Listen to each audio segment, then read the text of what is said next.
Si la faune sauvage possède un paradis, il est ici, au cœur du Botswana, au nord de l'Afrique du Sud. C'est le delta de l'Okavango.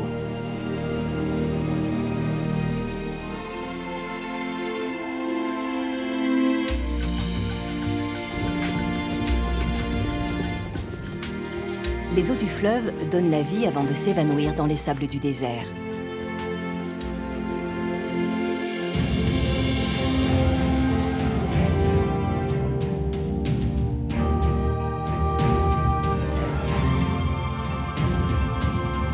En amont du delta, sous un horizon de papyrus, sous le miroir des eaux, existe un fantastique univers subaquatique encore inexploré.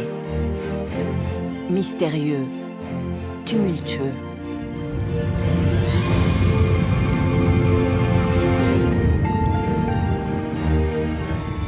Mais un danger plane sur ce royaume. Le crocodile, l'une des espèces animales les plus légendaires, est menacée. 50 000 ont été décimés pour leur peau dans les années 60. Ce massacre a bouleversé l'équilibre de la nature et risque maintenant de menacer la survie des populations. Aujourd'hui, c'est tout le fleuve qui pleure. Des hommes tentent de comprendre et de trouver des solutions. Pour la première fois, ils vont s'aventurer dans ces eaux mystérieuses. C'est Laurent Balesta, biologiste et plongeur émérite, qui nous raconte cette histoire.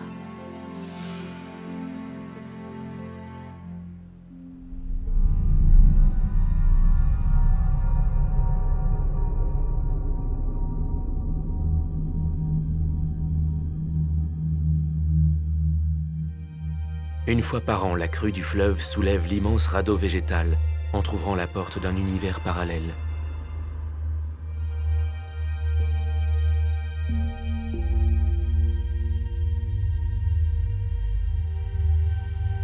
Complice de mes expéditions sous-marines, Cédric Gentil m'accompagne pour cette première mission d'observation, balisée par des ossements d'éléphants.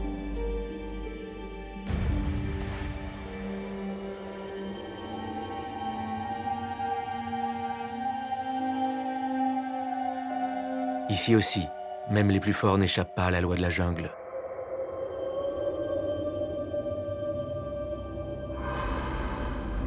Juste sous la surface, s'offre à nous un espace crépusculaire, doré et surtout vierge d'exploration.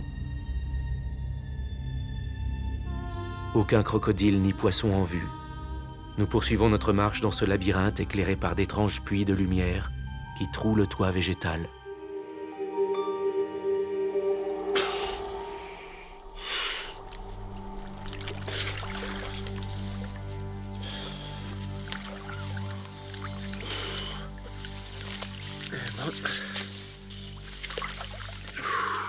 C'est la première fois que j'explore une forêt en commençant par les racines.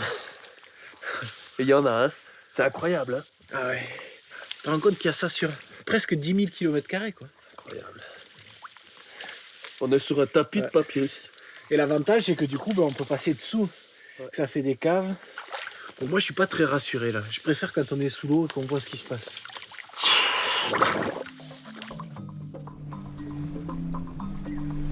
Notre camp de base est un étrange vaisseau, moitié labo, moitié bateau. Son capitaine, Greg Thompson, est un pêcheur intarissable sur la biologie des poissons. Mais le chef de l'expédition, épaulé par Richard Bolter, c'est Vince Shax. C'est lui qui m'a proposé de venir plonger ici, contribuer à ses travaux sur la chaîne alimentaire du crocodile. Les 2% des bébés qui survivent aux aigles, hérons et iguanes se nourrissent d'insectes. Plus grands, ils s'attaquent aux grenouilles, puis aux petits poissons, puis aux gros poissons-chats. Si les crocodiles disparaissent, alors les terribles poissons-chats décimeront tous les autres poissons, nourriture des populations alentours. On dirait qu'il n'a mangé que du poisson. Du poisson-chat, peut-être. Ouais, c'est sûr, c'est de la peau de poisson-chat, là. Il a dû avoir un bon repas. Il a croqué dedans, sans doute. C'est important pour nous de montrer qu'il mange des poissons-chats, qui eux-mêmes se nourrissent évidemment de petits tilapias. C'est l'état de la chaîne alimentaire qu'on essaie de montrer. Et les crocos mangent des poissons-chats. Donc c'est important pour nous de le prouver. Tu l'as attrapé où, celui-là? Dans ce fleuve de 20 km de large, Vince a déjà relâché 400 jeunes crocodiles nés en captivité pour que les poissons-chats ne prolifèrent plus. Combien en faut-il encore pour stopper ce déséquilibre? Vince voudrait répondre à cette question cruciale.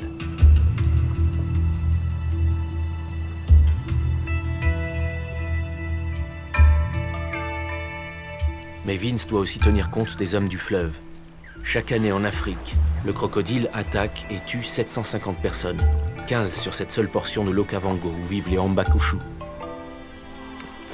Ils ont agrandi leur territoire de pâturage, de pêche, et se sentent menacés par le grand carnivore. Ils tuent les bébés crocodiles qu'ils attrapent dans leur filet pour éviter de les voir grandir.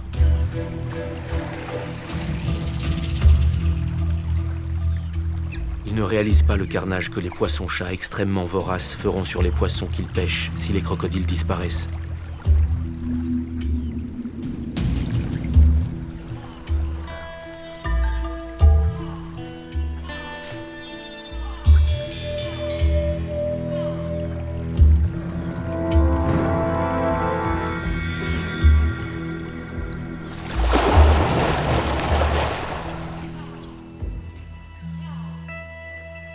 Les antilopes des marais que nous croisons ici ont la belle vie et se reproduisent à loisir depuis que les crocodiles se font rares. Mais sous les papyrus, les poissons n'ont pas cette chance.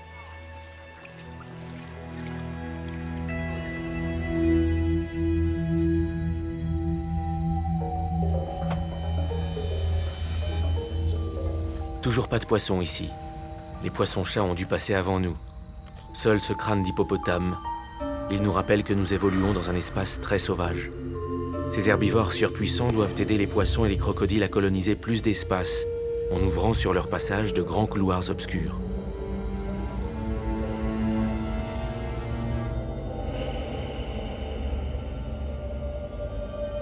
Un labyrinthe fait d'ombre et de lumière, comme dans un rêve.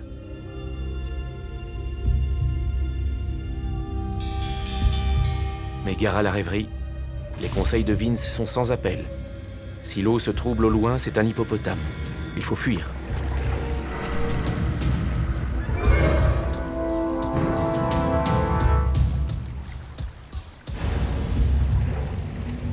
Passé midi, après s'être réchauffés au soleil, les crocodiles se glissent dans une eau froide à 12 degrés pour réguler la température de leur corps. Cédric et moi sommes tout à fait d'accord. C'est la bonne heure pour sortir de l'eau. Nous ne sommes pas encore assez préparés pour les approcher.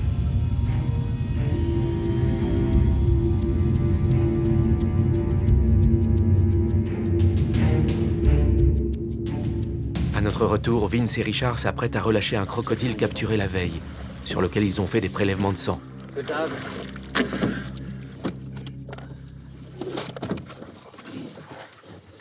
Vous voyez ces points? Ce sont des récepteurs nerveux. Voilà, ça fait partie de leur système de détection des mouvements ou des champs électriques. Comme la ligne latérale chez les poissons. Près de la tête, il y en a plein. En gros, tout ce qui passe à portée de cette immense gueule, que l'eau soit trouble ou claire, ou qu'il fasse nuit ou jour, il sent le mouvement de tout ce qui passe à côté et donc ça l'aide à les capturer. Et c'est quoi donc les empreintes digitales du crocodile pour pouvoir les reconnaître chacun? Ces taches noires, ainsi que ces taches jaunes, sont comme l'empreinte digitale du crocodile. Et chaque bloc reçoit son propre code numérique, selon qu'il est totalement noir ou juste un peu.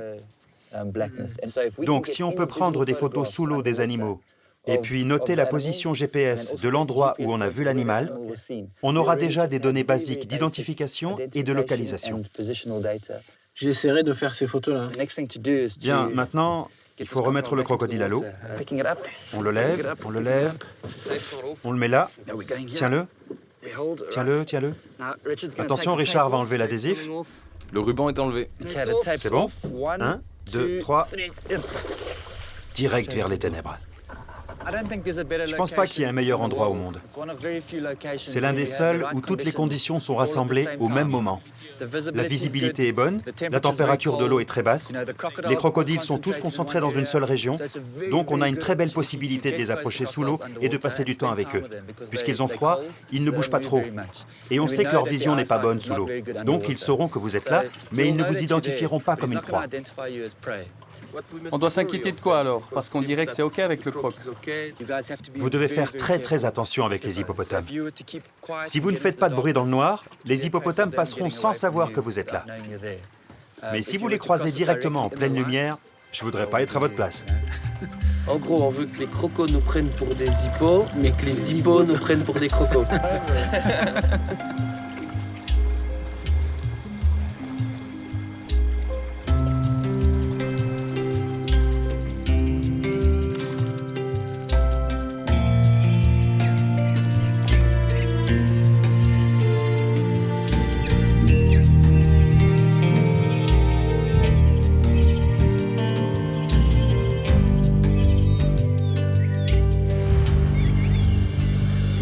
Vince nous explique que les crocodiles se déplacent en fonction des crues du fleuve, liées elles-mêmes aux pluies qui tombent à des centaines de kilomètres en amont. En novembre, la pluie commence à tomber en Angola, dans les montagnes. Et très haut dans les falaises se forment des rivières à fort débit. Donc, en novembre-décembre, l'eau descend des montagnes d'Angola pour se fondre dans la rivière Okavango. De janvier à mars, l'eau arrive dans la Panhandle, l'endroit où nous sommes. En avril, elle atteint le nord du delta et ses ramifications, puis progresse doucement. Parce que la pente devient très faible. Il y a beaucoup de sédiments, c'est plus plat. Quand l'eau est à Maune, qui est au bout du delta, elle a déjà baissé dans la Panhandle. On a donc en permanence une vague qui part d'Angola et descend doucement jusqu'en bas. Et cette vague revient année après année en suivant un cycle parfait. C'est comme une respiration finalement, une respiration sur une année. Quand l'eau est à son minimum, tous ces bancs de sable, comme celui-ci par exemple, sont à découvert. Les crocodiles en profitent. Ils s'en servent pour creuser leurs nids et pondre leurs œufs. Ils sont un exemple parfait d'une espèce qui a évolué en s'adaptant au fonctionnement naturel d'une région.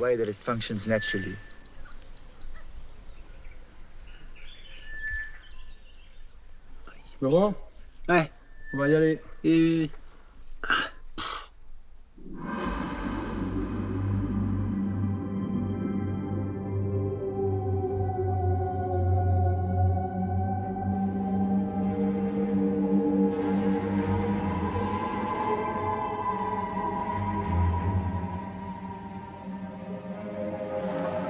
Avant de retourner sous les papyrus, nous explorons le chenal principal.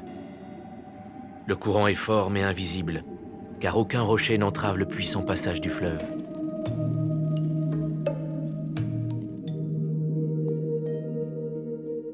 « 3000 crocodiles se partagent encore les derniers 100 km du fleuve. C'est bien peu pour Vince, mais bien assez à notre goût.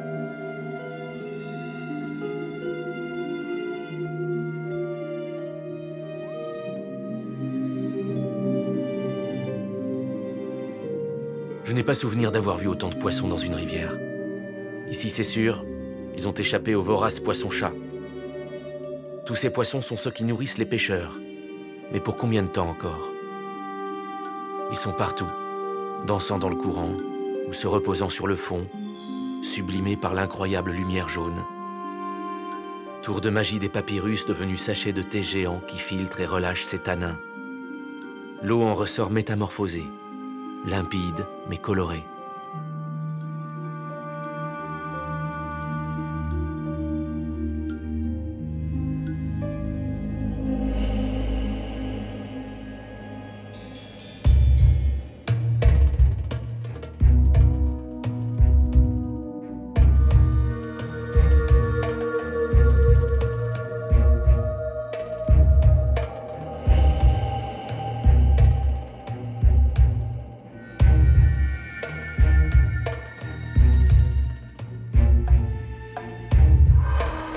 Soudain, c'est la panique.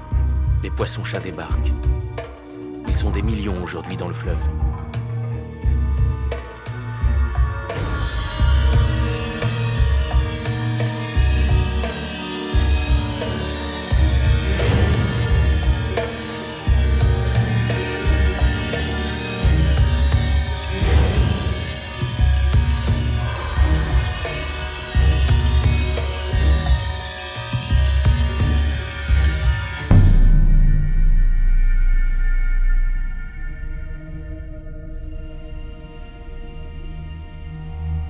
D'un seul coup, les bancs se volatilisent dans le courant.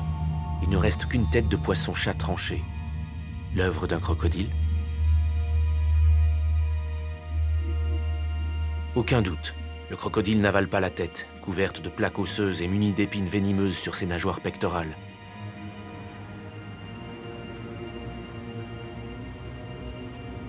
Nous sommes sur le territoire du grand prédateur. La curiosité l'emporte. Nous décidons de le débusquer. Je sais que c'est dangereux, mais pour me rassurer, je me répète que l'eau est encore froide.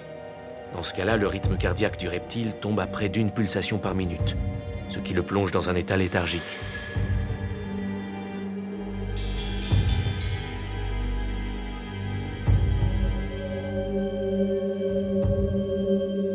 Le voilà. C'est un grand mâle. Il est au cœur de son territoire de chasse.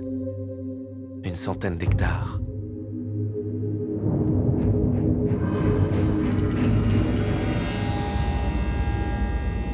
Déjà, je suis sûr que tous avons envie de renouveler l'expérience.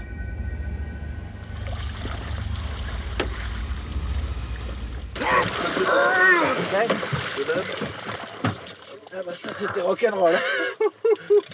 Ça chasse, hein. J'ai enfin trouvé une utilisation au poignard de plongée pour tenir dans le courant. Ah, c'était super pratique en fait, ça faisait une poignée, je tirais, Ça marchait, hein. Et puis le crocolu, tu le vois remonter le courant, on dirait qu'il n'y en a pas. The green color, Ouais, la couleur the white verte, sand, le sable blanc, des milliers de poissons et le fait qu'il pourrait y avoir un croco. Ou un hippopotame. Ouais, un hippo. Ouais, tout à coup, Yannick dit à Laurent, Laurent, t'as entendu? En même temps, moi j'ai aussi entendu. Donc je cherchais, gauche-droite, il est où cet hippo? Il est où? Ah, c'est une plongée fantastique.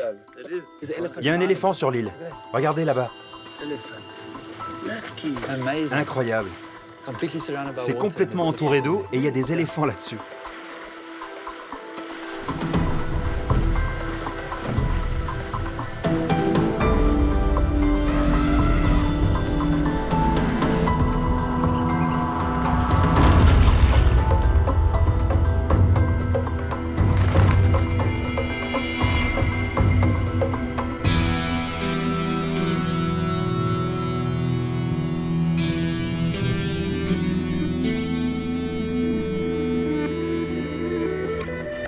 Afin de comprendre le déplacement d'un crocodile pendant la crue du fleuve, il faut lui fixer une balise satellite sur le corps.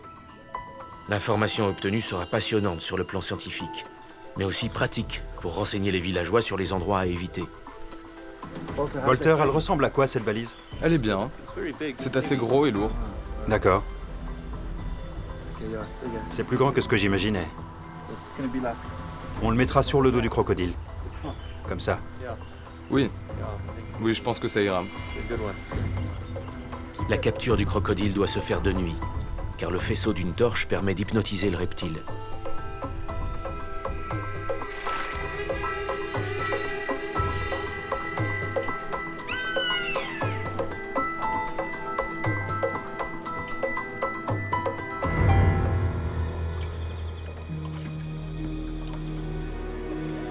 Vince a déjà capturé près de 2000 crocodiles, pour les marquer et pouvoir les observer dans le temps. Ce soir, nous cherchons un spécimen d'au moins 2 mètres.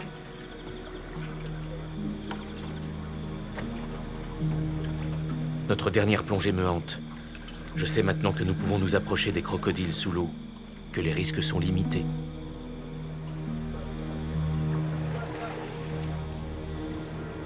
À cette saison, les températures extérieures de nuit sont proches de 0 et les crocodiles vont se réchauffer dans l'eau. Mais nous les apercevons de plus en plus sur les berges, preuve que la température de l'air monte. Ils sont beaucoup plus réactifs.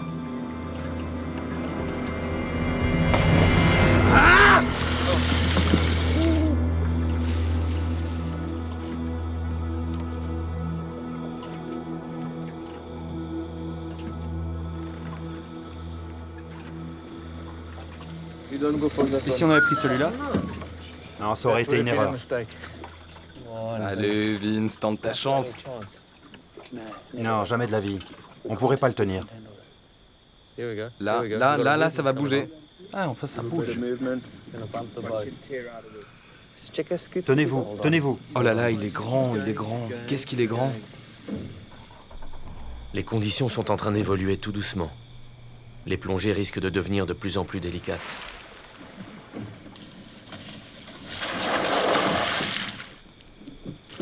On l'a. Attention, attention. Marche arrière, Greg. Tu l'as?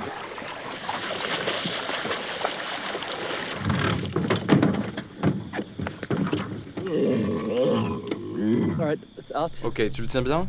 Okay, you got him? Il a pas l'air content. Tu vas mettre la balise GPS dessus? I'll deal with this. L'idée maintenant est de la fixer sur le bouclier nucal, là. In between Entre ces écailles ici. So we can use On alignera ces trous-ci these holes and et ces trous-là. holes in there.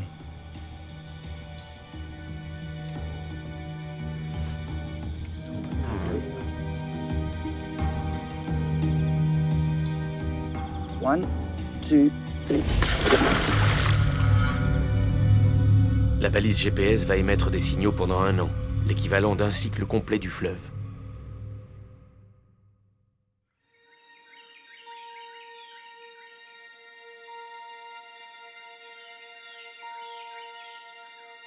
Passé la fraîcheur du réveil, il fait de plus en plus chaud la journée, près de 25 degrés. Aujourd'hui, nous partons vers les territoires des grands mâles.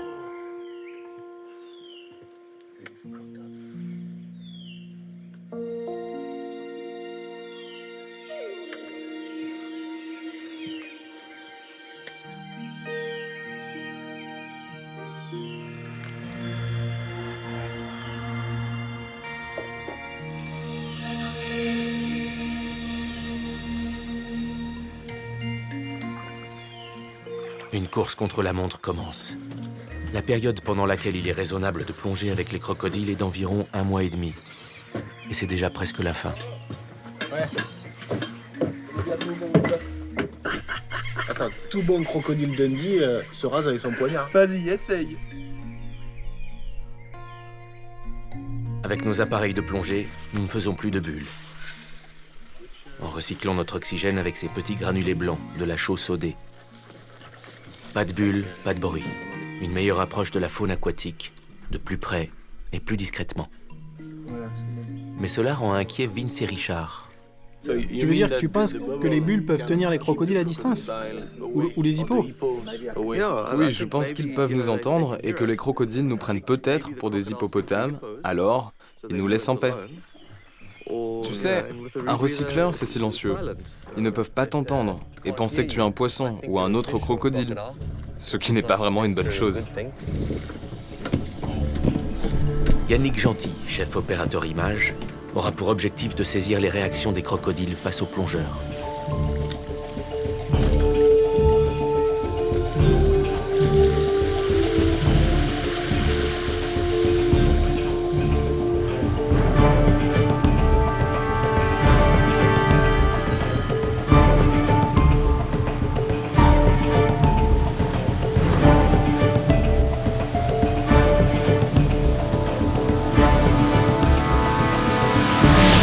J'ai besoin de donner la taille de l'animal, quoi. Hein. Ah ouais. Si on est devant des mâles adultes énormes, il faut que je puisse le montrer. Donc là, la seule solution, c'est que tu passes derrière et qu'on le prenne un petit peu en sandwich, quoi. Ouais. Bon, si quand on le prend en sandwich, il y a toujours, comme il a dit, un endroit où il peut s'échapper, ça a l'air jouable. Ouais. Quand on voit les fameux mouvements dont il parle, s'il ramène sa queue, On s'écarte. s'il pousse sur les épaules, on arrête.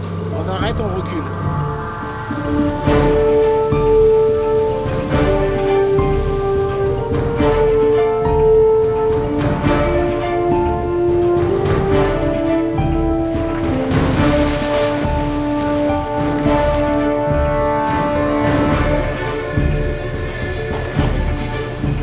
T'as vu les hippos? Impressionnant, ça. C'est rapide, hein?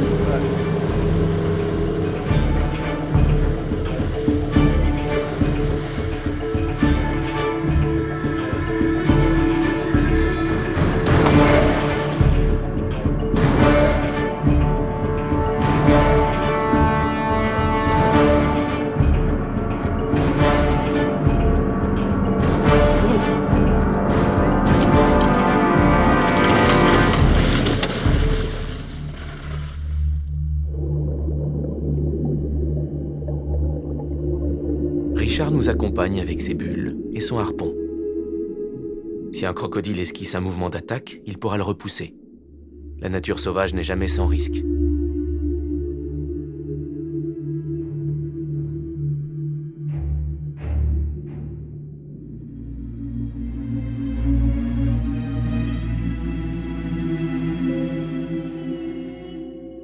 Le crocodile aperçu en surface essaie de se camoufler.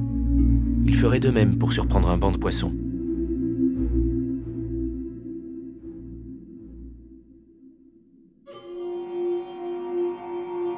J'essaie de me rassurer.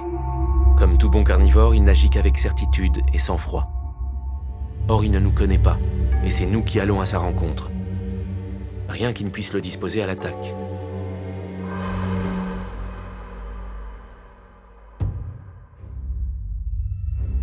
Le crocodile a besoin de remonter respirer toutes les 30 minutes.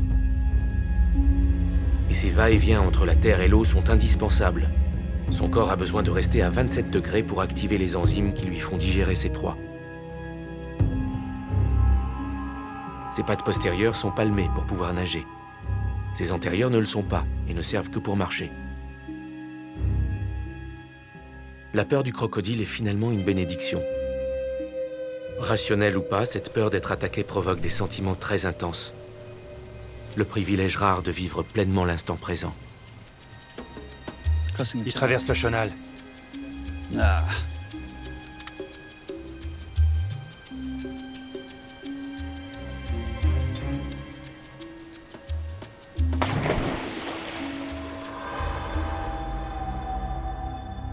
La puissance du reptile a de quoi alimenter cette peur. Ses mâchoires exercent plus d'1,5 tonne de pression au centimètre carré. Ses 70 dents acérées ont la faculté de se renouveler. Le crocodile en fabrique plus de 3000 au cours de sa vie.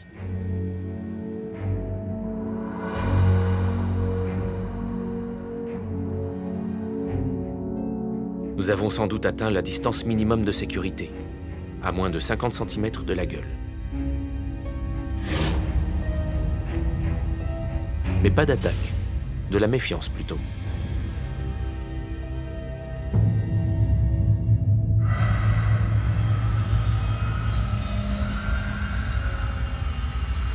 Les grands mâles ne font qu'une 50aine de repas par an et peuvent jeûner pendant 2 ans.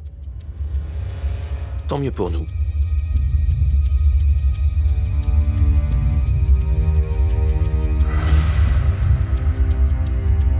Ici, 2 territoires se chevauchent. Un croco a un œil crevé, patte avant arrachée, preuve des violents combats entre mâles à la période des accouplements. Des comportements qui se déclenchent dès que la température de l'eau augmente. Aujourd'hui, elle est passée de 12 à 14 degrés.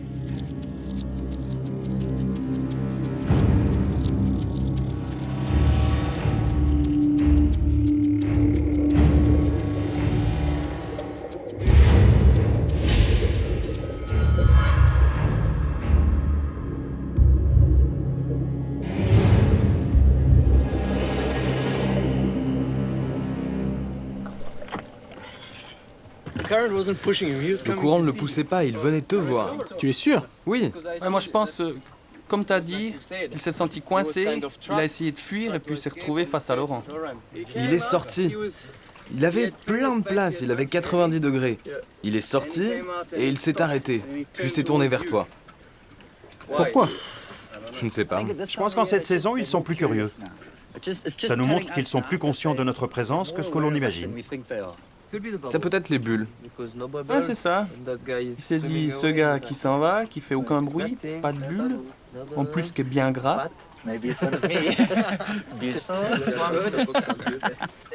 Moi, j'ai jamais vu ce genre de comportement avec des requins, par exemple. Bah, ça, vraiment, le truc agressif qui se tourne, qui l'ouvre la gueule, qui... Là, c'est vraiment un truc agressif. Ouais, mais parce qu'on a Tu piques un requin, il se barre. Lui, il reste.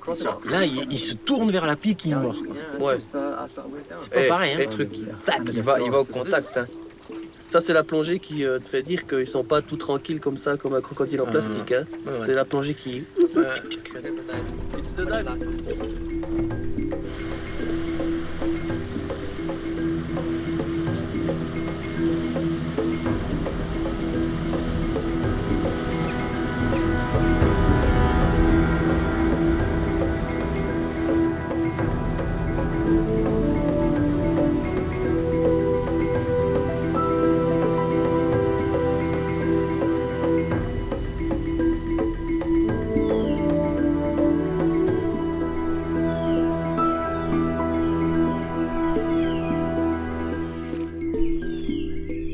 Avant de poursuivre notre exploration, il nous reste à arpenter les plaines inondées.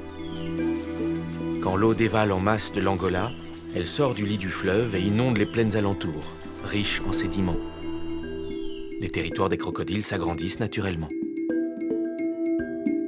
C'est dans ces marais éphémères que s'abritent la plupart des espèces de poissons. Elles s'y déploient, s'y accouplent, pondent. Ces étendues d'eau claire sont de véritables nurseries.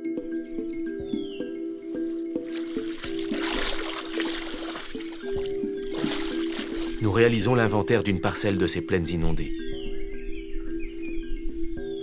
C'est quand même incroyable de se dire que les crocodiles les plus gros de ce delta peuvent avoir une influence jusqu'à ces petits poissons, quoi.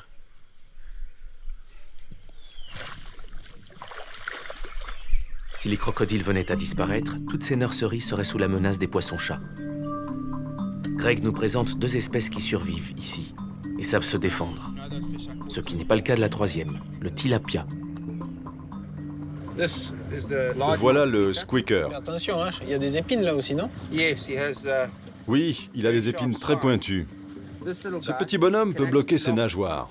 Vous voyez? Ouais. C'est coïncident. Ouais. Et cette protection empêche les autres poissons, comme le poisson tigre Goliath ou les oiseaux, de l'avaler. T'entends le bruit? C'est pour ça qu'on l'appelle le squeaker, le grinceur. Tu entends le bruit? Même les crocodiles s'en méfient. Ils ne le mangent pas parce qu'avec les nageoires bloquées, le poisson se coince dans la gorge et ça peut tuer le crocodile. Le squeaker a une autre adaptation intéressante. Puisqu'il y a moins d'oiseaux la nuit, voire pas du tout, il se retourne et nage à l'envers à la surface pour attraper des insectes qui tombent dans l'eau. Mais pendant la journée, il se retourne et se nourrit sur le fond. La capacité de nager à l'envers pourrait aussi les aider à se nourrir sous la couche de papyrus, dans les grottes et fouiller partout. Oui, il fait sûrement ça. Là, on a bien le poisson tigre Goliath. Il est similaire au piranha de l'Amérique du Sud, en fait. C'est le principal prédateur dans le monde des poissons de l'Okavango. Il peut croquer tous les autres poissons et peut fendre en 2 les plus petits. On va le relâcher. Il n'aime pas être hors de l'eau trop longtemps. Voici une des plus grosses espèces de tilapia qu'on a dans l'Okavango. Il a un visage très étroit et une bouche énorme, comme un seau qui aspire les poissons.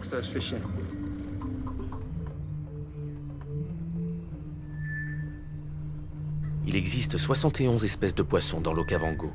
Et sans doute le poisson-chat pourrait faire des ravages ici.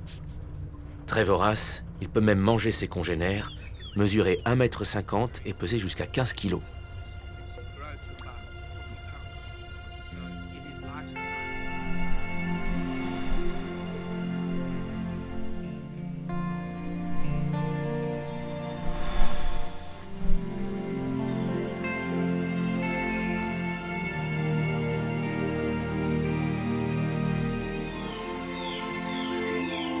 Greg, notre pêcheur érudit, n'a jamais nagé sous les champs de papyrus, dans l'entrelacs des racines. À nous d'y retourner pour vérifier certains comportements, trouver de nouveaux indices.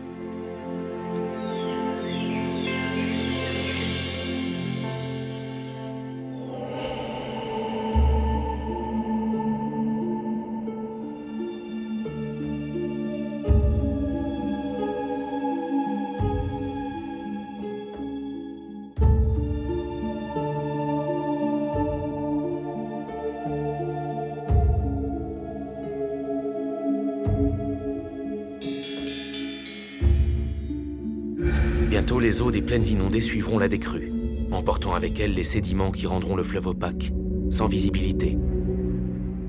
Plonger ici dans une eau claire est un privilège de courte durée.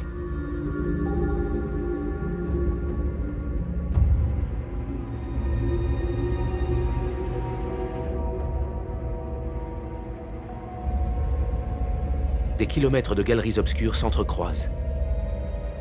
Elles témoignent de l'incessant passage des hippopotames qui peuvent surgir à tout instant.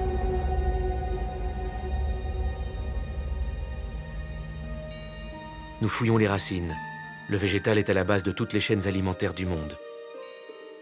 Mais il semble déjà qu'un prédateur ait écumé ces eaux.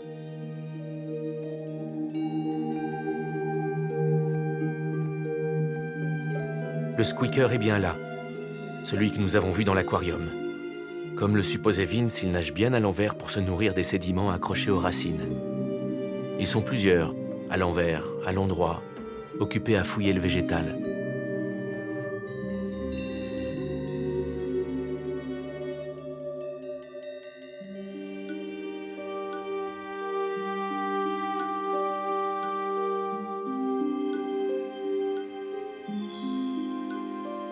Un poisson bulldog émet des ultrasons dans les eaux troubles pour communiquer avec ses congénères. Des ultrasons qui attirent également les poissons-chats, qui les gobent. Tous les petits poissons ici semblent se cacher.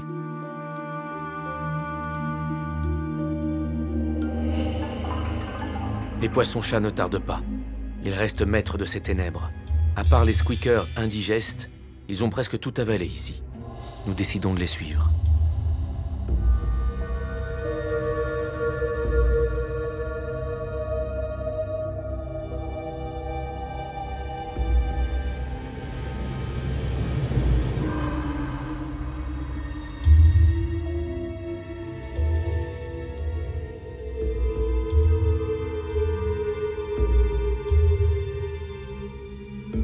L'autonomie de nos recycleurs est essentielle, car si nous nous perdons dans les dédales sombres, nous pouvons tenir 4 à 6 heures. Le temps pour nous de trouver la sortie.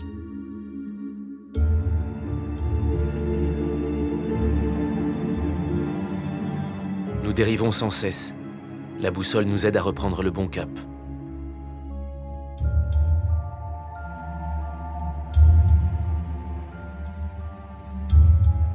Il faut bien l'admettre, nous sommes perdus.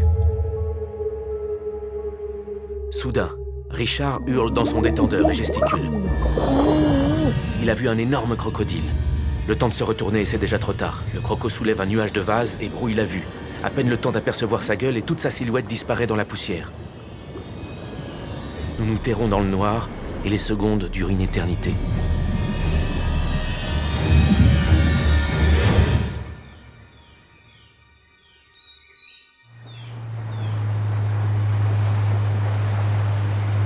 Je n'aurais jamais cru avoir si chaud dans de l'eau aussi froide. Bien content de rentrer au camp. On était dans une grotte sombre et j'ai vu le plus grand crocodile de ma vie. La tête était dans l'ombre, tu vois. La tête est sortie dans la lumière comme ça. On a bougé, il est juste passé et ensuite... Et notre visibilité a disparu. Ça t'arrive du coup sous l'eau, il fait nuit, il y a un crocodile, tu te dis, bah de toute façon, là au point où on en est, quoi qu'il arrive, on n'a plus trop le choix, donc autant rester calme. Ouais. Mais je pense que moi j'ai perdu quelques centimètres. Parce que j'étais comme ça. C'est ton pire cauchemar qui devient vrai. T'es dans une grotte, tu ne vois rien, tu ne connais pas la sortie et il y a un crocodile de 4 mètres là avec toi. On n'a pas paniqué et on s'est juste mis à ramper. Sur les papyrus? Sur les papyrus jusqu'au bateau.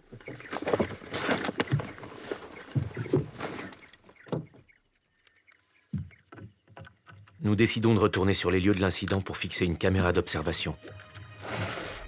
L'idée est de l'installer près du trou au crocodile. Visiblement, les grands reptiles se cachent très loin sur le radeau végétal. Nous approchons des papyrus écrasés, sur lesquels nous avons rampé avec nos 60 kilos d'équipement pour nous échapper.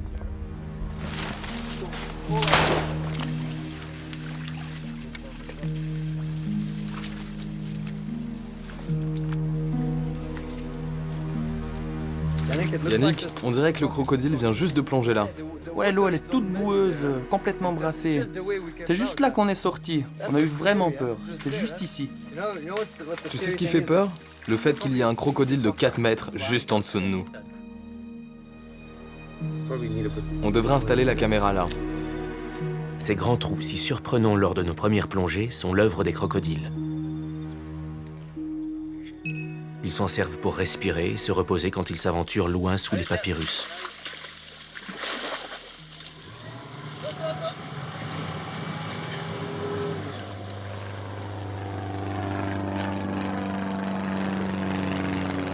Au-dessus de nos têtes, survolant le fleuve, Lloyd Wilmot. Ancien chasseur de crocodiles, aujourd'hui repenti, il essaie de repérer le lieu idéal pour une expédition en pirogue.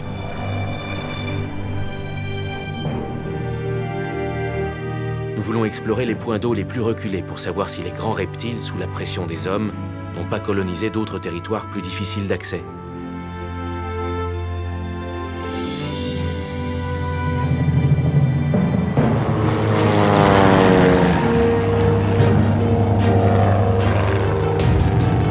Lloyd cherche aussi des zones sauvages éloignées des hommes.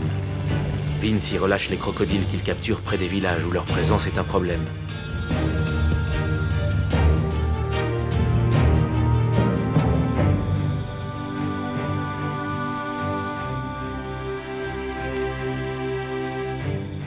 Lloyd partage avec nous ses souvenirs d'ancien chasseur, quand il se sentait l'instinct d'un animal au milieu de la faune sauvage,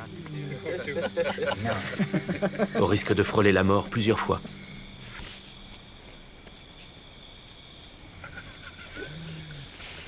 C'est une façon de s'amuser. Sans un peu de diablerie, à quoi bon vivre?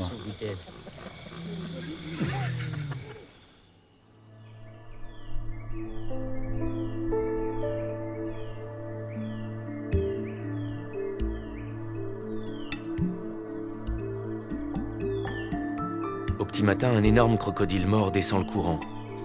Probablement une victime des premiers combats entre mâles en période d'accouplement. Les crocodiles se mangent même parfois entre eux, dévorent leurs bébés quand ils ont faim. Yannick a récupéré la caméra cachée. Nous visionnons les images avant de préparer l'expédition. Peut-être qu'on n'a rien du tout. Hein.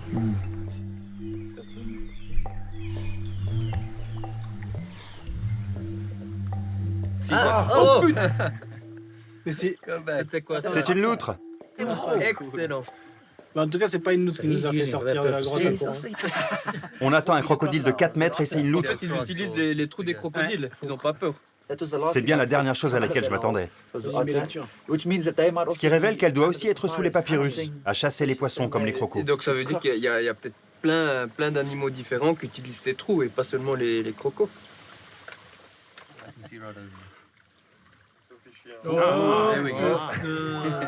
C'est pas vrai. Ah non. Ça, c'est de la grosse bestiole. Ça serait le pire des cauchemars. Je crois qu'on a eu raison de se dépêcher. Je crois qu'on a eu raison de se dépêcher de sortir. Ah là les gars, je crois que vous ne retournerez plus dans ce trou. Ah, il est gros. Ah ouais, gros. On était dans le trou, dans le noir, avec ça. Avec ce machin énorme. Tu l'as vu aussi? Non. Tu as vu le nuage de poussière? Non, je filmais ce stupide poisson. Il est passé derrière moi et la seule chose que j'ai vue, c'est sa tête de grenouille. Et là, quand j'ai vu sa tête, là, je me suis dit, vaut vraiment mieux qu'on se casse d'ici. Et quand je me suis retourné, plus aucune visibilité. Je pense qu'il mange là-dessous.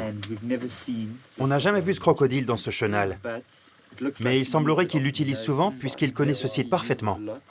Je n'arrive pas à imaginer que ce soit le site principal d'un mâle territorial. Je pense qu'il a commencé à découvrir ce chenal il y a seulement quelques semaines. Peut-être qu'il y restera... Pour s'engraisser. Oui, jusqu'à ce que les poissons-chats quittent les plaines inondées.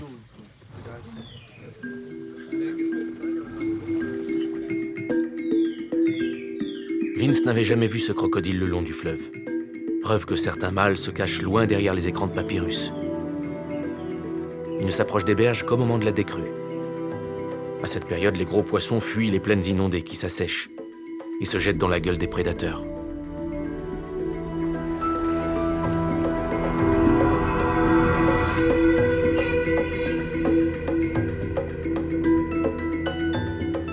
L'expédition en pirogue doit nous révéler si les crocodiles fuient le chenal principal. 95% des femelles pondent sur cette section du fleuve, mais seuls 22% des nids sont productifs. Vince doit vérifier si certaines femelles pondent hors des sites connus. Grâce à la base de données établie par les fermes de crocodiles dans les années 80, on sait qu'auparavant, ils collectaient leurs œufs dans environ 250 nids de la Panhandle. Aujourd'hui, on n'en trouve que 50 ou 55 par an. Ça ne veut pas dire qu'il y a moins d'adultes, mais les femelles pondent tout simplement moins qu'elles le devraient. Et en fait, on réalise qu'elles subissent un très fort niveau de perturbation dans cette région. Des perturbations humaines, des bateaux, même des pêcheurs qui vont de plus en plus loin. Normalement, c'était calme, très calme. Maintenant, il y a des bateaux partout.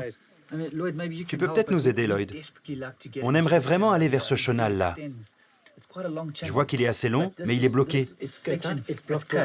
On pourrait y aller par bateau? Faites attention aux hippos. Et combien on aura à percer comme ça dans la végétation pour atteindre ce canal? Si on utilise des images satellites, Ah d'accord. Ok.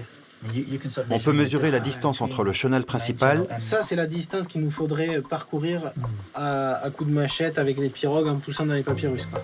Ah ouais, c'est quand même. Hein.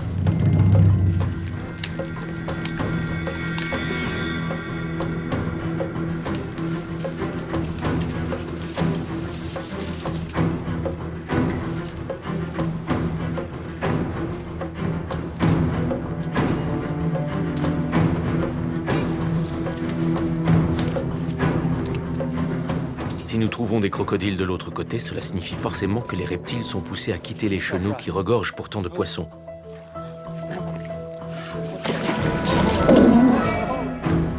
Le seul moyen de franchir ces étendues de papyrus pour les crocodiles est d'utiliser les labyrinthes façonnés par les hippopotames.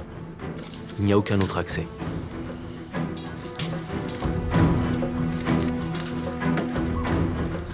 Ça y est.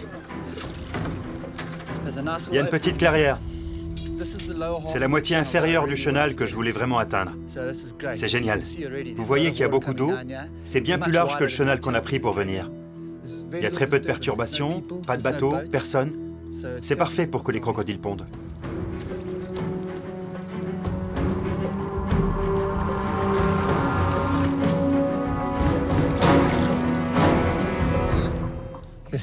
Tu vois cette vaguelette là-bas? Regarde le mouvement de l'eau.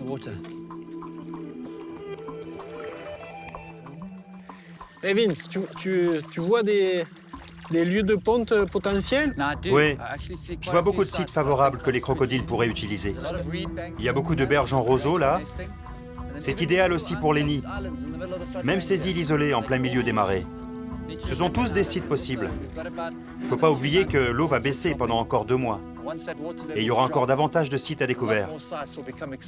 Combien tu crois que ça peut te permettre d'ajouter de nids à ton inventaire? Je pense que ça ajoutera 1 ou 2 nids à notre base de données.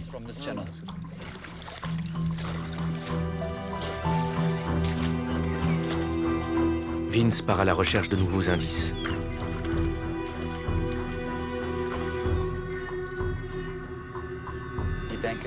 Sur une plage de sable fin, lieu idéal pour la ponte, les empreintes d'un crocodile, sans doute une femelle. À notre tour d'enquêter sous la surface.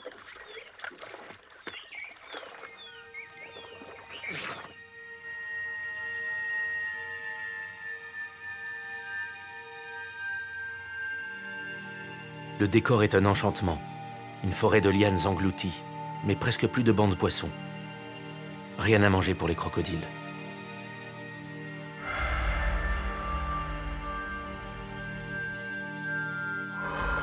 Seuls les restes d'un œuf du grand reptile vaguent au gré des eaux, probablement déterré et gobé par un iguane.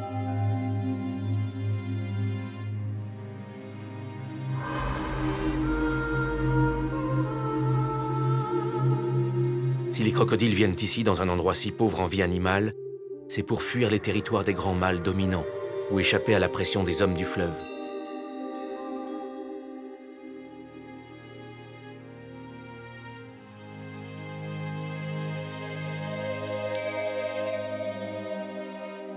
La température est passée à 16 degrés. Les accouplements de crocodiles reprennent, les mâles vont devenir de plus en plus agressifs et pourraient nous prendre pour des rivaux ou des femelles. Les risques de mauvaises rencontres augmentent. Le premier incident était un avertissement. C'est notre dernière plongée.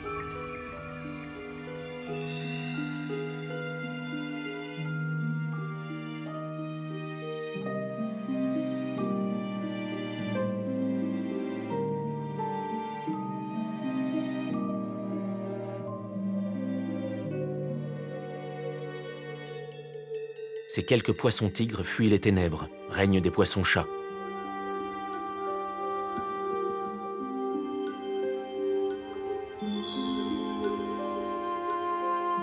La décrue de l'Okavango a commencé. Le plafond de papyrus s'affaisse lentement sur le sable, fermant pour une année les portes d'un paradis éphémère. Les poissons vont migrer et s'installer le long des chenaux principaux.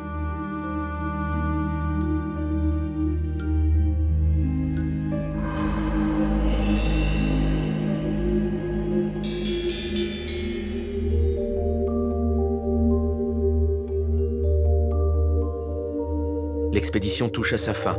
Vince a confirmé ce qu'il supposait depuis longtemps. Il est grand temps de renforcer la population des crocodiles de l'Okavango, au risque d'un déséquilibre majeur.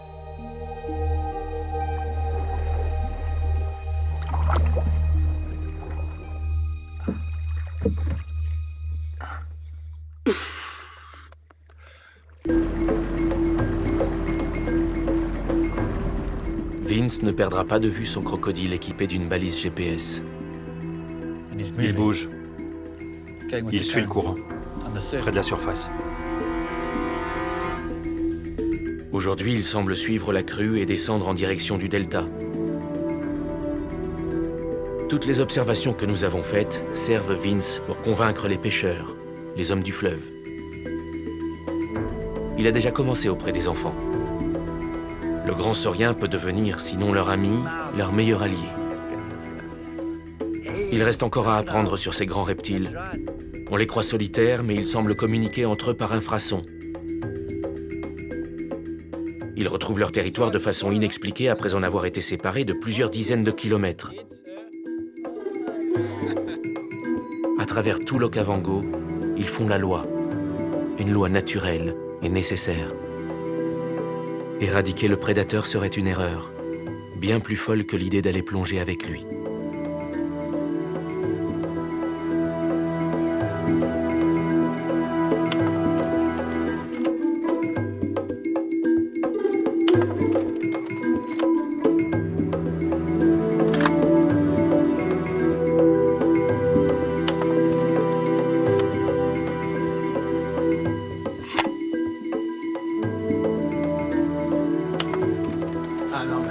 Ouais, j'abandonne. Crocodile Dundee est un imposteur. Eh, merci du conseil, hein. C'est nickel. Une fois bébé. Bonne idée. Ça marche super bien.